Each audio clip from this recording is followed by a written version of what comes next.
Армысыздар, баршамызда салықтан жинаған қаржымыз қайда кетіп жатыр деген ой туатын шығар. Қазақстан Премьер-лигасының футбол клубтары жергілікті бюджеттен ақша алатыны жасырын емес. Қаржы клуб бюджетіне тікелей аударылады, немесе мемлекеттік сатып алу арқылы жүзеге асады.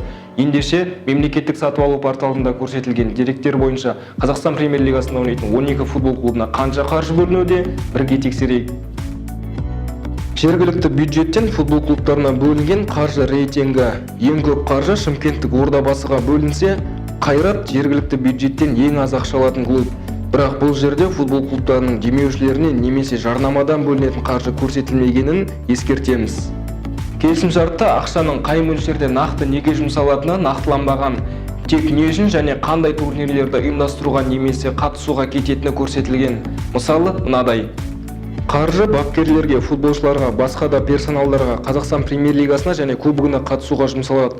Бірақ футболшылардың жалақысына қанша кететіні көрсетілмеген. Қазақстан Премьер-лигасының клубтары жергілікті бюджеттен қаржы алатынын басында айттық. Еуропалық клубтар арасында өз шығындарын ақтап, немесе табыстарын еселеп жатқандар да жоқ емес.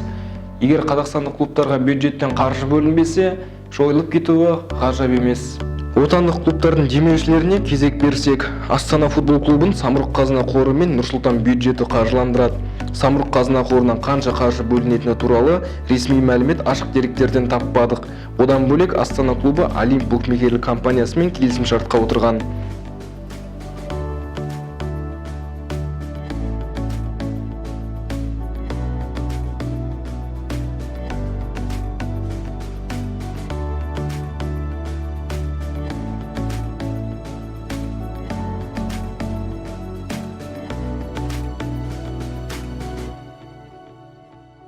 Алматылық Қайрат, Астана, Жетісу клубтарында ойнаған Джорджо Деспотович Жетісудағы жағдай туралы өз ойымен бөліскен болатын.